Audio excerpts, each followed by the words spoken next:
So hi everyone, welcome to rapid revision class 9th। अगला chapter जो कि है स्ट्रक्चर ऑफ एटम। मैं हूं आप सभी का अपना प्रशांत भैया। एंड याद रखना, exams are near but why to fear when PK भैया इज हियर। क्योंकि ये जो इतना बड़ा खतरनाक चैप्टर है ना, आज इसका हम 25 मिनट के अंदर डिटेल में रिवीजन करेंगे। अगर आप इस चैप्टर को डिटेल में पढ़ना चाहते हो विद क्वेश्चन, तो मैंने एक पूरा वन शॉट बना रखा है 1.5 घंटे का, वो आप जाकर देख सकते हो, लिंक डिस्क्रिप्शन में है। लेकिन आज हम रैपिड रिवीजन करने वाले हैं, फटाफट तरीके से सारी कहानी को रिवाइज करेंगे। और मैं गारंटी से बोल रहा हूं, आज इस लेक्चर के बाद तुम भूलोगे नहीं, तुम्हें इंटरेस्ट आएगा इस चैप्टर के अंदर। तो ये जो चैप्टर है एटम्स, ये कहां से स्टार्ट होता है? तो ये स्टार्ट होता है हिस्ट्री से। इमेजिन करो मैं एक एटम हूं और मैं ना अलग अलग साइंटिस्ट के पास जा रहा हूं, मैं टाइम ट्रेवल कर रहा हूं। सबसे पहले मैं जाता हूं 1808 के अंदर हमारे साइंटिस्ट डेल्टन भैया के पास, और मैं डेल्टन भैया से पूछता हूं कि यार डेल्टन भैया, मैं एटम कौन हूं? तो डेल्टन बोलते हैं एटम्स आर इनडिविजिबल, यानी एटम्स को डिवाइड नहीं किया जा सकता। बाद में इनकी बात झूठी साबित कर दी गई। अब जब डेल्टन भैया ने अपनी एटॉमिक थ्योरी बता दी थी, उसके बाद क्या होता है, उसके कुछ सालों बाद जे थॉमसन जी आते हैं और वो ये बोलते हैं कि ओए एटम, तेरे अंदर तो एक नेगेटिव पार्टिकल है जिसको मैं इलेक्ट्रॉन बोल रहा हूं। मैंने कहा है, मैं नहीं मानता, प्रूव करो। तो इन्होंने इस बात को प्रूव कर दिया, एक एक्सपेरिमेंट इन्होंने करा था, और उस एक्सपेरिमेंट को हम बोलते हैं कैथोड रे एक्सपेरिमेंट। इस प्रकार से उन्होंने एक रे ली थी, ठीक है, जिसको हम बोलते हैं कैथोड रे। इधर उन्होंने एक प्लेट लगाई थी, उस प्लेट के ऊपर एक मटेरियल था जिंक सल्फाइड। अब क्या हुआ, जब उन्होंने यहां से रे को ओपन करा तो ये जो मटेरियल था ना, ये चमकने लगा। और ये मटेरियल तभी चमकता है जब कोई नेगेटिव पार्टिकल इस पे टकराता है, जिससे प्रूव हुआ कि हाँ यार, एटम के अंदर ना कोई नेगेटिव पार्टिकल तो पक्का है, ठीक है। और उसी नेगेटिव पार्टिकल को उन्होंने नाम दिया इलेक्ट्रॉन। अगली चीज देखो, अब इस एक्सपेरिमेंट को करने के लिए कुछ नेसेसरी कंडीशंस थी। क्या नेसेसरी कंडीशन थी? सबसे पहले उन्होंने एक वैक्यूम ट्यूब ली थी, पहली कंडीशन। दूसरी, बहुत हाई वोल्टेज लिया था और लो प्रेशर लिया था। ये 3 कंडीशन थी जिसकी मदद से ये कैथोड रे एक्सपेरिमेंट पूरी तरीके से हो पाया था। और इस एक्सपेरिमेंट से फाइनली पता चल गया था कि हाँ ठीक है भाई, इलेक्ट्रॉन एग्जिस्ट करते हैं। अच्छा, इलेक्ट्रॉन का चार्ज कितना होता है? माइनस, क्योंकि नेगेटिव है ना, -1.6 इंटू 10⁻⁻19 कूलम। इसका जो मास होता है वो बहुत ज्यादा कम होता है, इसको आप नेगलेक्ट भी कर सकते हो, इतना ज्यादा कम होता है। फिर बाद में डिस्कवरी होती है प्रोटॉन की। अब प्रोटॉन की डिस्कवरी करते हैं साइंटिस्ट ई गोल्डस्टीन। अब ये मुझसे बोलते हैं, अरे भाई तेरे अंदर सिर्फ नेगेटिव पार्टिकल नहीं है, तेरे अंदर तो पॉजिटिव पार्टिकल भी है। मैंने कहा कैसे प्रूव करो? तो इन्होंने एक एक्सपेरिमेंट करा, एनोड रे एक्सपेरिमेंट। जैसे उन्होंने क्या करा था, कैथोड रे, इन्होंने करा एनोड रे। एक और नाम होता है कैनाल रे एक्सपेरिमेंट, ठीक है। उस मतलब ये पूरा एक्सपेरिमेंट आपके सिलेबस में नहीं है, आपको बस इतना पता होना चाहिए। इस एक्सपेरिमेंट की मदद से इन्होंने प्रूव कर दिखाया कि ये जो पॉजिटिव पार्टिकल है ना, ये भी एग्जिस्ट करते हैं किसके अंदर? एटम के अंदर। और उस पॉजिटिव जो पार्टिकल है ना, उसका जो चार्ज उन्होंने निकाला वो था 1.6 इंटू 10⁻⁻19 कूलम। यानी ये पॉजिटिव और वो नेगेटिव, बट दोनों का जो साइज है वो सेम ही है। साइज इन द सेंस जो चार्जेस की वैल्यू है वो सेम है, बट वो नेगेटिव, ये पॉजिटिव। बट अगर मैं मास की बात करूं तो इसका मास बहुत ज्यादा है। इलेक्ट्रॉन के कंपैरिजन में इसका मास 2000 गुना होता है, ठीक है। फिर बाद में आते हैं एक चैड इंसान, जिनका नाम था जेम्स चैडविक। और ये चैडविक जी आते हैं और ये बोलते हैं कि अरे, तुम्हारे पास सिर्फ एक पॉजिटिव नेगेटिव पार्टिकल नहीं है, तेरे अंदर तो एक न्यूट्रल पार्टिकल भी छुपा हुआ है, जिसका उन्होंने नाम दिया न्यूट्रॉन, ठीक है। Neutron are the neutral and have mass nearly equal to proton. यानी ये न्यूट्रल होता है, इस पे कोई चार्ज नहीं होता, बट इसका जो मास होता है ना, वो किसके बराबर होता है? प्रोटॉन के बराबर होता है। मैंने कहा ठीक है यार, मेरे अंदर क्या क्या है भाई। तो ये थी मेरी पूरी कहानी। लेकिन कुछ कुछ थ्योरीज आपको पता होनी चाहिए, जैसे कि सबसे पहले आता है क्या? J Thomson model. अच्छा, इलेक्ट्रॉन, प्रोटॉन और न्यूट्रॉन, उन सबका मास, उन सबका चार्ज आपको पता तो चली गया होगा। किसने डिस्कवरी करी ये भी इंपॉर्टेंट है। अब बात करते हैं किसकी? जे थॉमसन मॉडल की। जे थॉमसन मॉडल जिसे पूछा गया, मतलब जे थॉमसन जी से पूछा गया कि ये बताओ, इलेक्ट्रॉन जो तुमने निकाला है ना, नेगेटिव पार्टिकल, वो कैसे एग्जिस्ट करता है? तो उन्होंने मॉडल दिया प्लम पुडिंग मॉडल। उन्होंने बोला कि जैसे अगर आप वाटरमेलन को देखोगे तो ये जो रेड वाला पार्ट तुम्हें दिख रहा है, ये तो है पॉजिटिव पार्ट, और उसके बीच में ये जो तुम्हें दिख रहे हैं ना काले काले, ये है नेगेटिव पार्टिकल। तो नेगेटिव पार्टिकल पॉजिटिव पार्टिकल के बीच में एम्बेडेड होते हैं। तो अब देख लेते हैं इन्होंने क्या थ्योरी दी। इनकी 2 पोस्टुलेट्स थी जो कि आपको याद रखनी है। सबसे पहली postulate, an atom consist of positively charge sphere and electrons are embedded, ठीक है। पूरा पॉजिटिव चार्ज पेयर होता है, उसके बीच में इलेक्ट्रॉन होते हैं। और दूसरी और important theory, negative and positive charges are equal in magnitude. जितना पॉजिटिव होगा उतना ही नेगेटिव होगा, यानी जो पूरे एटम के ऊपर जो चार्ज होता है वो 0 होता है। ये दो पोस्टुलेट इन्होंने दे दी थी। उसके बाद अगले साइंटिस्ट आए, और पुराने जमाने में साइंटिस्ट को ना पिछले साइंटिस्ट को झूठा प्रूव करने में मजा आता था। तो फिर आते रदरफोर्ड जी, वो बोलते हैं अरे थॉमसन तो झूठा था। मैंने कहा आप सच बता दो भाई। उन्होंने बोला कि उसने वो जो थ्योरी बताई ना कि ऐसे इलेक्ट्रॉन एग्जिस्ट करते हैं, एकदम गलत है। और उन्होंने एक एक्सपेरिमेंट करा जो कि आपके सिलेबस का सबसे इंपॉर्टेंट एक्सपेरिमेंट है, जिसका नाम है द गोल्ड फॉइल एक्सपेरिमेंट। अब ये डायग्राम भी इंपॉर्टेंट है और ये एक्सपेरिमेंट भी इंपॉर्टेंट है। देखो उन्होंने क्या करा, यहां पर एक अल्फा पार्टिकल लिया। अल्फा पार्टिकल क्या होता है, हीलियम तो तुम्हें पता होगा, हीलियम, हीलियम का डबल चार्ज पार्टिकल यानी +2। अगर समझ नहीं आता इतना याद कर लो, alpha particle is positive particle, ठीक है। उन्होंने यहां पे पॉजिटिव पार्टिकल लिया, यहां पर उन्होंने गोल्ड की फॉइल यूज करी। गोल्ड की फॉइल, अब पूछेंगे कि गोल्ड फॉइल उन्होंने क्यों यूज करी, क्योंकि गोल्ड के पास एक प्रॉपर्टी होती है मेलेबिलिटी, यानी उसको पतली शीट्स के अंदर कन्वर्ट किया जा सकता है, जो कि यहां पे लिखा भी हुआ है कि gold is highly malleable so it can be beaten into very thin sheets. जिससे क्या होता है, जिससे एक्सपेरिमेंट पूरी तरीके से कराया जा सकता है। गोल्ड के अलावा किसी और एलिमेंट के साथ ये करना पॉसिबल नहीं था। क्यों, क्योंकि gold is malleable. Important question है।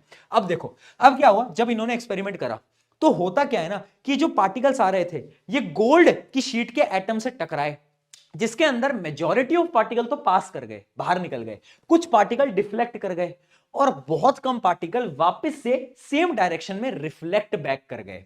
यानी ये जो रदरफोर्ड भैया जी ने जो एक्सपेरिमेंट करा, अगर मैं तुम्हें इसकी ऑब्जर्वेशन बताऊं, 3 observation, most of the alpha particle passed straight, निकल गए भैया।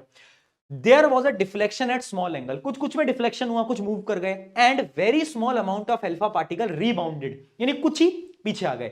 याद रखना ये ऑब्जर्वेशन है। अब इन ऑब्जर्वेशन से हम क्या कंक्लूजन बना सकते हैं, तो कुछ 3 या 4 कंक्लूजन है जो कि तुम बना सकते हो। पहली conclusion, atoms are mostly empty, क्योंकि देखो पार्टिकल्स पास कर गए, इसका मतलब है कि एटम्स जो है वो मोस्टली एम्प्टी होते हैं। दूसरी statement, positive charge particle nucleus, यानी एक ऐसा पोर्शन होता है हर एक एटम के अंदर जिसके अंदर सारा मास कंसंट्रेटेड है, यानी जितना भी जो मास है ना वो एक जगह पे कंसंट्रेटेड है, तभी तो पार्टिकल आया, टकरा के पीछे आया, ठीक है। उसको हमने क्या बोला, पॉजिटिवली चार्ज न्यूक्लियस। अगला, जो न्यूक्लियस का साइज होता है वो बहुत छोटा होता है, इसी वजह से मेजॉरिटी पार्टिकल्स तो पास कर गए, लेकिन बहुत कम पार्टिकल डिफ्लेक्ट हुए और कुछ ही वापस आ पाए। एंड लास्ट, मास कंसंट्रेशन, यानी जितना भी एटॉमिक मास है ना वो सारा का सारा मास कहां पर कंसंट्रेटेड है, न्यूक्लियस के ऊपर कंसंट्रेटेड है, ठीक है। ये कुछ 4 क्या है कंक्लूजन्स जो कि आप रदरफोर्ड भैया के एक्सपेरिमेंट से निकाल सकते हो। समझ आया ना, इन्होंने क्या करा, इन्होंने बस गोल्ड फॉइल लिया। क्यों लिया तुम्हें पता होना चाहिए, रीजन पता होना चाहिए गोल्ड फॉइल लेने का। दूसरी चीज, अल्फा पार्टिकल लिए, अल्फा पार्टिकल क्या होते हैं, पॉजिटिव चार्ज पार्टिकल होते हैं हीलियम के, ठीक है। फिर पास कर गए, कुछ कुछ डिफ्लेक्ट कर गए, और बहुत कम पार्टिकल पीछे आए। ऑब्जर्वेशन पता होना चाहिए, कंक्लूजन पता होना चाहिए, सिर्फ इतना काफी नहीं है। फाइनली इन्होंने पोस्टुलेट्स क्या दी, इनके पॉइंटर्स क्या थे वो भी आपको पता होने चाहिए। तो अगर मैं रदरफोर्ड मॉडल की बात करूं, फाइनल पोस्टुलेट्स क्या है देखते हैं। The nucleus is at centre and is positively charge, nearly all mass of nucleus reside in the nucleus, यानी जितना भी मास है ना एटम का वो सारा न्यूक्लियस पे होता है, और न्यूक्लियस ना एटम के सेंटर पे प्रेजेंट होता है, पहली स्टेटमेंट। दूसरी postulate, nucleus of an atom is very small, यानी एक तो स्मॉल होता है और वो बहुत डेंस होता है, यानी उसमें मास भी बहुत होता है, वो छोटा भी होता है। एंड तीसरी और सबसे important postulate, the size of the nucleus is very less, यानी जो साइज होता है न्यूक्लियस का वो क्या होता है, वो बहुत कम होता है। इसके साथ साथ एक पोस्टुलेट उन्होंने और दी जो कि तुम यहां पे ऐड करोगे, the electron revolve around the fixed orbit, इसको यहां पर ऐड कर लेना, ठीक है। ये भी उनकी पोस्टुलेट ही है एक तरीके से। उन्होंने बताया कि ये जो एटम है ना इसमें इलेक्ट्रॉन रिवॉल्व करते रहते हैं और वो न्यूक्लियस के अराउंड घूमते रहते हैं, चक्कर काटते रहते हैं, जैसे तुम भी चक्कर काटते रहते हो उसके पीछे, वैसे यहां पर भी कहना ये चक्कर काटते रहते हैं, ठीक है। तो फाइनली क्या आ गई, ये कुछ स्टेटमेंट्स आ गए, ये कुछ पोस्टुलेट्स आ गए, किसकी, हमारे रदरफोर्ड भैया की, ठीक है। अब क्या रदरफोर्ड भैया ने सच बोला, कुछ कुछ सच बोला, बट यहां पर कुछ ड्रॉबैक्स थे। ड्रॉबैक्स क्या थे कि इमेजिन करो एक इलेक्ट्रॉन रिवॉल्व कर रहा है, तो अगर रिवॉल्व करेगा तो एनर्जी तो लूज करेगा, और अगर एनर्जी लूज करेगा तो धीरे धीरे धीरे धीरे न्यूक्लियस में आके गिर जाएगा, और अगर न्यूक्लियस में गिर जाएगा तो ऐसे तो एटम एग्जिस्ट ही नहीं करने चाहिए, बट एटम तो एग्जिस्ट करते हैं, राइट। तो यानी according to the Rutherford, electron revolve around the nucleus in a well defined orbit, but electron being charge particle will lose their energy and finally fall into nucleus, this will make it highly unstable. इस वजह से Rutherford ने जो बोला वो पूरी तरीके से सच नहीं था। फिर आते हैं सबके बादशाह, और इनका नाम है बोर बाबा। बोर बाबा आए और उन्होंने बोला, अरे मैं कुछ पोस्टुलेट देता हूं, मैं कुछ स्टेटमेंट देता हूं, उससे तुम्हारी प्रॉब्लम सॉल्व हो जाएगी। तो बोर बाबा ने पहली पोस्टुलेट क्या दी, ध्यान से देखना, electron revolve around nucleus in a fixed orbit या फिर फिक्स्ड डिस्क्रीट ऑर्बिट। समझाता हूं, उन्होंने बोला कि अरे जो इलेक्ट्रॉन है ना, ये घूमता है, बिल्कुल घूमता है, बट एक फिक्स्ड ऑर्बिट में घूमता है, और उस ऑर्बिट को उन्होंने नाम दिया एनर्जी लेवल। क्या नाम दिया, एनर्जी लेवल।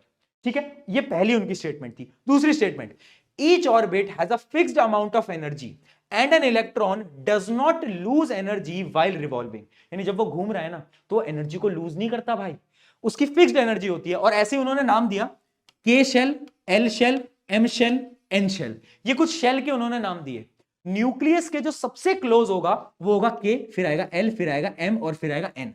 और जो न्यूक्लियस के जितना क्लोज आएगा उसके पास उतनी कम एनर्जी होगी। जैसे कि अगर आप देखोगे, ये जो के शेल है, इसके अंदर जो इलेक्ट्रॉन होंगे उनके पास एनर्जी कम होगी, फिर एल आएगा, फिर एम आएगा, फिर एन आएगा, ऐसे।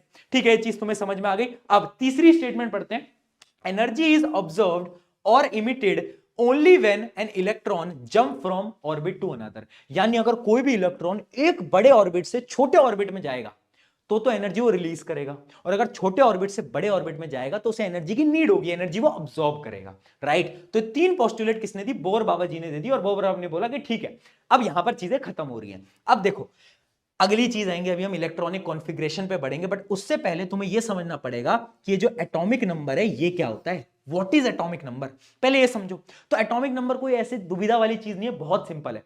एटॉमिक नंबर किसी भी एलिमेंट का is equals to the number of proton in it, यानी जितने उसमें प्रोटॉन होंगे ना, वही उसका एटॉमिक नंबर। देखो किसी भी अगर आपको एलिमेंट को लिखना है तो आप उसको ऐसे लिखते हो, ए और जेड। जेड होता है क्या, atomic number. Atomic number is equals to the number of proton. और अगर एक ऐसा कोई एलिमेंट है जिसके ऊपर कोई चार्ज नहीं है, जीरो चार्ज है, तो उसमें जितने इलेक्ट्रॉन होते हैं उतने ही प्रोटॉन होते हैं, ये आपको याद रखना है। ठीक है, atomic number is equals to number of proton is equals to number of electron. ये न्यूट्रल एटम के लिए, अभी समझाऊंगा, अगर समझ नहीं आया होगा तो क्वेश्चन की फॉर्म में। ठीक है, इतना समझ आ गया होगा, आगे बढ़ते हैं। अब हम फटाफट से स्टार्ट करते हैं इलेक्ट्रॉनिक कॉन्फ़िगरेशन। यानी बोर बाबा जी ने क्या कुछ स्टेटमेंट्स दी, उन्होंने ना 3 रूल्स दिए थे इलेक्ट्रॉनिक कॉन्फ़िगरेशन के लिए। इलेक्ट्रॉनिक कॉन्फ़िगरेशन क्या होता है कि इलेक्ट्रॉन्स कैसे डिफरेंट डिफरेंट शेल में डिवाइड होंगे, क्योंकि अलग अलग शेल है, K shell, L shell, M shell, कैसे डिवाइड होंगे, तो उन्होंने कुछ रूल्स दिए। पहला rule, maximum electron in one shell is equals to 2n square. यानी इसी फॉर्मूले के अकॉर्डिंग एक मैक्सिमम नंबर ऑफ इलेक्ट्रॉन आ सकते हैं एक शेल में। जैसे कि जो पहली शेल है उसमें n की वैल्यू 1 होगी, दूसरे में 2 होगी, तीसरे में 3 होगी, चौथे में 4 होगी।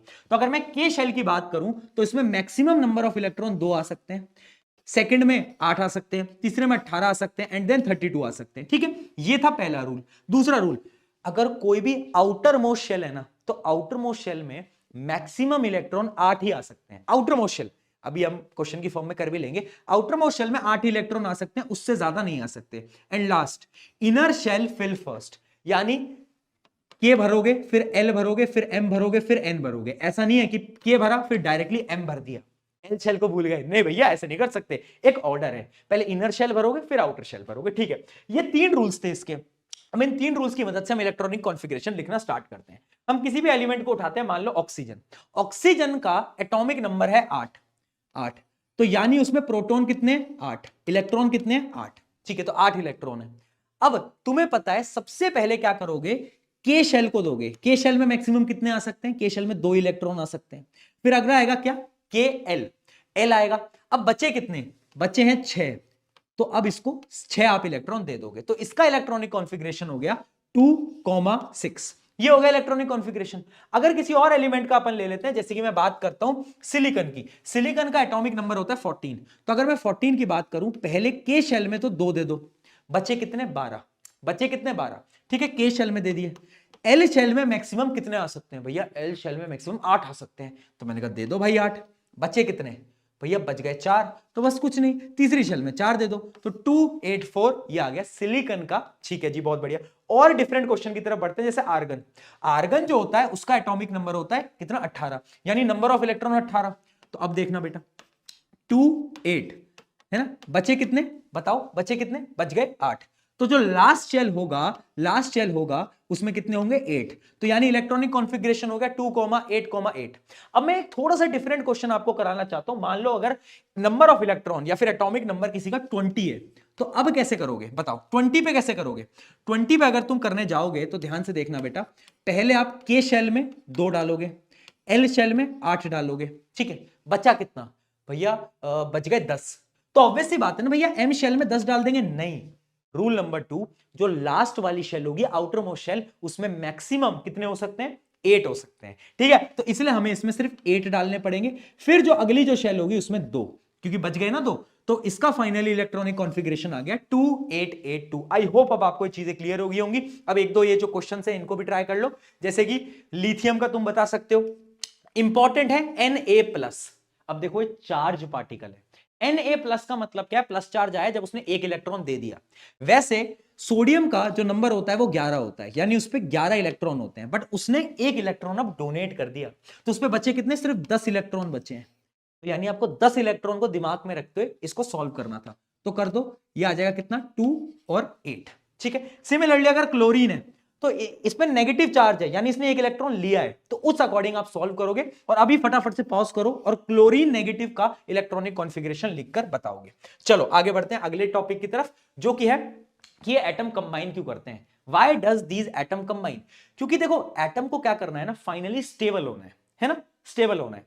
और उसी स्टेबिलिटी के लिए एटम्स क्या करते हैं? आपस में कंबाइन करते हैं, ठीक है। और स्टेबल होने का मतलब क्या है? कि उसको अपना ऑक्टेट पूरा करना है, यानी आउटर मोस्ट शेल पे 8 इलेक्ट्रॉन पूरे करने हैं, ठीक है। तो ऑक्टेट रूल क्या बोलता है? एटम्स गेन और lose electron to complete 8 in the outer most shell, यानी आउटर मोस्ट शेल में 8 इलेक्ट्रॉन पूरे करने हैं, इसलिए वो इलेक्ट्रॉन या तो ले रहे हैं या तो दे रहे हैं, ठीक है भैया। ये भी हमें क्लियर हो गया। अब यहां पर ना कुछ एक्सेप्शंस होते हैं। एक्सेप्शंस यानी कुछ ऐसे एलिमेंट है जिनको ऑक्टेट रूल फॉलो नहीं करना, उनको बस उनके आउटर मोस्ट शेल पे सिर्फ 2 इलेक्ट्रॉन चाहिए।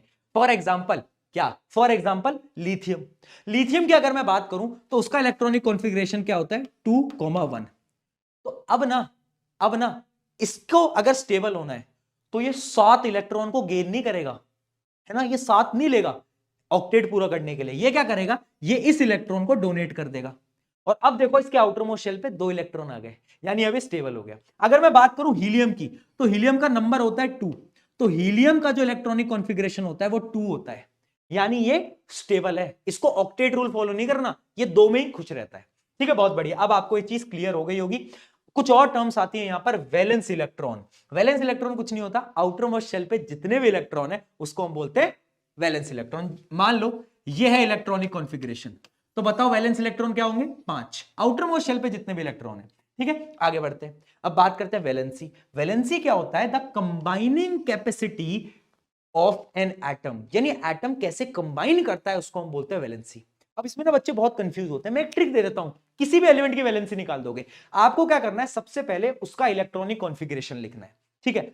और उसके अगर वैलेंस इलेक्ट्रॉन, ध्यान से सुना ट्रिक दे रहा हूं, अगर उसके वैलेंस इलेक्ट्रॉन 1 2 3 या 4 में से कोई आए, वैलेंस इलेक्ट्रॉन यानी आउटर मोस्ट शेल पे जितने इलेक्ट्रॉन है 1 2 3 4 में से आए, तो उसकी वैलेंसी इतनी होगी जितने उसके वैलेंस इलेक्ट्रॉन है। बट अगर उसके वैलेंस इलेक्ट्रॉन 5 6 7 8 में से कुछ आए, तो उसकी वैलेंसी निकालने के लिए आपको बस 8 में से सब्ट्रैक्ट कर देना है। एक एग्जांपल से आपको समझाता हूं। फॉर एग्जांपल हम एग्जांपल लेते हैं ऑक्सीजन का। ऑक्सीजन का इलेक्ट्रॉनिक कॉन्फ़िगरेशन है 2,6। अब इसमें 6 आ गया बेटा, 6 आ गया ना, तो इसके वैलेंस इलेक्ट्रॉन तो 6 होंगे, लेकिन इसकी वैलेंसी कैसे निकालोगे? 8 - 6 दैट इज 2, तो वैलेंसी आ गई 2। बट अगर मैं सोडियम की बात करूं तो सोडियम का क्या होता है? सोडियम का आप लिख सकते हो 2, है ना। ध्यान से देखते चलो, क्योंकि ये वाली जो चीजें है ना, ये बहुत बार क्वेश्चन में पूछी जाती है। 2,8,1, ठीक है। तो अब इसके आउटर मोस्ट शेल में एक ही है, तो इसकी वैलेंसी भी 1 होगी, ठीक है जी। अब हमें वैलेंसी भी समझ आ गई, वैलेंस इलेक्ट्रॉन भी समझ आ गया। अब बढ़ते हैं अगले टॉपिक की तरफ, जो कि है मास नंबर। मास नंबर क्या है? देखो अगर आपको किसी भी एलिमेंट को रिप्रेजेंट करना है ना, तो आप कैसे रिप्रेजेंट करते हो? मैंने आपको बताया एक्स, ए और जेड, है ना। ए क्या है? बोलो मास नंबर, यानी उसका मास कितना है। और जेड क्या है? एटॉमिक नंबर, यानी नंबर ऑफ प्रोटॉन, वो तो मैं आपको बता ही चुका हूं। अब ये जो एटॉमिक मास होता है ना, ये बनता किससे है? देखो इलेक्ट्रॉन में तो मास नेग्लिजिबल होता है, तो ये एटॉमिक मास जो होता है, मास नंबर जो होता है, वो बनता है प्रोटॉन प्लस न्यूट्रॉन से। ठीक है, तो यानी अगर आपको मास नंबर लिखना है तो आपको बस प्रोटॉन और न्यूट्रॉन को जोड़ देना है, मास नंबर आ जाएगा। और अगर आपको एटॉमिक नंबर लिखना है तो आपको नंबर ऑफ प्रोटॉन्स पता होने चाहिए। ठीक है, तो इतना आपको पता होना चाहिए कि मास नंबर इक्वल्स टू, ये क्या है, number of proton plus number of neutron. ठीक है, एक क्वेश्चन देखते हैं इसका। An element X has an atomic number 11 and mass number 23. अब इस एलिमेंट को आप कैसे लिखोगे? देखो, अगर एक एलिमेंट X है, नीचे क्या लिखते थे अपन, एटॉमिक नंबर, और ऊपर हम क्या लिखते थे, मास नंबर। बहुत बढ़िया। Find the number of proton, electron and neutron. देखो बेटा, जितना इसका ये होगा एटॉमिक नंबर, उतने ही इसमें प्रोटॉन होंगे, उतने ही उसमें इलेक्ट्रॉन होंगे। लेकिन न्यूट्रॉन कैसे निकाले? तो आपको पता होगा कि ये क्या है, ये है the sum of proton plus neutron. और प्रोटॉन की वैल्यू आपको पता है 11, तो यहां पे 11 डाल दो। ठीक है, इससे आपका क्या आ जाएगा, न्यूट्रॉन की वैल्यू आ जाएगी। तो न्यूट्रॉन की वैल्यू कितनी आ जाएगी, ये आपकी आ जाएगी 12, राइट, 12। तो 12 न्यूट्रॉन इसके अंदर प्रेजेंट है। बहुत बढ़िया, आई होप ये चीज आपको समझ आ गई होगी। इससे सवाल आते हैं क्योंकि अब आते हैं आइसोटोप और आइसोबार की तरफ। अब ये क्या है, देखो आइसोटोप कुछ नहीं है, बहुत सिंपल है। इसकी एक ट्रिक है, बच्चे बहुत कंफ्यूज होते हैं। आइसोटॉप यानी टॉप वाली चीज बदलेगी। समझाता हूं, एक एलिमेंट को मैं कैसे लिखता हूं, ए और जेड ऐसे लिखता हूं ना, यानी जो टॉप वाली चीज होगी वो बदलेगी। क्या बोल रहा हूं मैं, टॉप वाली चीज बदलेगी। यानी आइसोटोप में क्या होता है कि ये जो एटॉमिक नंबर है ना जेड, ये तो सेम रहता है, बट ये जो मास नंबर है ये बदल जाता है, ए बदल जाता है। तब मैं क्या बोलता हूं, तब मैं इसको बोलता हूं हाँ आइसोटोप। ठीक है, same number of proton but different number of neutron. अब क्योंकि न्यूट्रॉन अलग अलग है तो ये जो मास नंबर है ना ये बदल जाएगा। यानी याद रखना, एटॉमिक नंबर सेम रहता है बट मास नंबर बदल जाता है। इसका एग्जांपल क्या है, हाइड्रोजन के आइसोटोप्स होते हैं, एक होता है प्रोटियम, ड्यूटेरियम, और एक होता है ट्राइटियम। मैं आपको लिख के भी बता देता हूं। जैसे कि अगर मैं बात करूं किसकी, प्रोटियम की, तो प्रोटियम पे न्यूट्रॉन होता ही नहीं है, 0 न्यूट्रॉन है। तो इसको मैं कैसे लिखता हूं, इसको मैं लिखता हूं He1 और ऊपर भी 1। अगर मैं बात करूं ड्यूटेरियम की, तो इसमें एक न्यूट्रॉन होता है, तो इसको मैं लिखता हूं He1 और ऊपर 2। और अगर मैं ट्राइटियम की बात करूं, इस पर 2 न्यूट्रॉन होते हैं, He1 और ऊपर 3। ठीक है, ये किसके हैं, आइसोटोप्स ऑफ, बहुत बढ़िया, हाइड्रोजन। अच्छा है He लिख दिया भैया, He हटा देना, He रखना। ठीक है, He लगा दिया, सॉरी। ठीक है, बहुत बढ़िया, आई होप आपको एक क्लियर हो गया होगा, राइट। चलो बहुत सही, तो ये क्या है, आइसोटोप्स। क्लियर है। अब यहां पे सवाल आता है आइसोटोप के एप्लीकेशन बताओ। तो आइसोटोप बहुत जरूरी है और इसके कुछ एप्लीकेशन है, जैसे कि uranium isotope is used as fuel in nuclear reactor. जो न्यूक्लियर रिएक्टर होता है ना भैया, इसके अंदर ये जो यूरेनियम के आइसोटोप होते हैं इनको यूज किया जाता है। ठीक है, अगला, isotope of cobalt is used in the treatment of cancer. Cancer के ट्रीटमेंट में कोबाल्ट का आइसोटोप यूज हो रहा है। And last, isotope of iodine is used in the treatment of goitre. Goitre एक बीमारी होती है, उस बीमारी को ट्रीट करने के लिए आयोडीन का आइसोटोप यूज किया जाता है। बहुत बढ़िया, आइसोटोप क्लियर हो गया। अब बात करते हैं आइसोबार की। आइसोबार में क्या होगा, आइसोबार में क्या होगा, अब ये नीचे वाली चीज बदलेगी और ऊपर वाली चीज सेम रहेगी, यानी एटॉमिक नंबर बदलेगा बट मास नंबर सेम रहेगा। ठीक है, isobar are the atom of different element that have same mass number but different atomic number. इसका एग्जांपल क्या है, इसका एग्जांपल है क्या, कैल्शियम, आर्गन। मैं बताता हूं, अगर मैं लिखूं कैल्शियम, तो कैल्शियम को मैं लिखता हूं ऐसे 2040। अगर मैं आर्गन को लिखूं 1840, अगर मैं लिखूं पोटेशियम को 1940। सबका मास नंबर सेम है बट देखो एटॉमिक नंबर सबका डिफरेंट है, राइट। क्या बात समझ में आई, वेरी इंपॉर्टेंट पार्ट था। ठीक है, क्लियर हो गया। अब ये डिफरेंस देख लो फाइनली आइसोबार और आइसोटोप में। अच्छा मुझे खुद बताओ कि आइसोटोप में क्या केमिकल प्रॉपर्टीज सेम रहेंगी? बिल्कुल रहेंगी। क्यों? क्योंकि अगर तुमने आइसोटोप को ध्यान से देखा हो, इसमें एटॉमिक नंबर सेम है, यानी नंबर ऑफ प्रोटॉन और नंबर ऑफ इलेक्ट्रॉन सेम है। और जो केमिकल प्रॉपर्टीज होती है ना किसी भी एलिमेंट की, किसी भी एटम की, वो कौन डिसाइड करता है? वो डिसाइड करता है इलेक्ट्रॉन। तो अगर इलेक्ट्रॉन का नंबर सेम है ना, इसका मतलब है कि आइसोटोप में केमिकल प्रॉपर्टीज सेम होंगी बट इनका मास अलग है, मास नंबर अलग है, तो फिजिकल प्रॉपर्टीज अलग होंगी। बट अगर मैं वहां बात करूं तो वहां पर नंबर ऑफ इलेक्ट्रॉन सेम नहीं है, तो इसलिए वहां केमिकल प्रॉपर्टीज अलग होंगी बट फिजिकल प्रॉपर्टीज सेम रहेंगी। ठीक है, तो आपको बस इतना याद रखना है, देख सकते हो। आइसोबार की बात करूं, atom of the different element with same mass number, मतलब डेफिनेशन है atomic number are different, mass number are equal. अब देखो आइसोबार में केमिकल प्रॉपर्टीज डिफर यानी अलग अलग होती हैं और फिजिकल प्रॉपर्टीज सिमिलर होती हैं। रीजन समझ गए ना, क्योंकि मास सेम है तो फिजिकल प्रॉपर्टीज तो सेम रहेंगी बट इलेक्ट्रॉन अलग है। है ना। अब यहां पर क्या है ना, यहां पर केमिकल प्रॉपर्टीज क्या रहेंगी, सेम रहेंगी। क्यों? क्योंकि अरे यार एलिमेंट तो सेम ही है, इलेक्ट्रॉन तो उतने ही है, राइट। और फिजिकल प्रॉपर्टीज डिफरेंट रहने वाली हैं। ये चीज क्लियर हुई, बहुत बढ़िया। तो ये था आपका पूरा का पूरा चैप्टर किसका, द स्ट्रक्चर ऑफ एटम का। 25 मिनट के अंदर आपको डिटेल में बता दिया है। अब फटाफट से ये रहा question, electronic configuration of argon. Comment करो, पॉज करो, जल्दी से कमेंट करो। शुक्रिया एवरीवन, मिलते हैं नेक्स्ट लेक्चर के अंदर। Take care.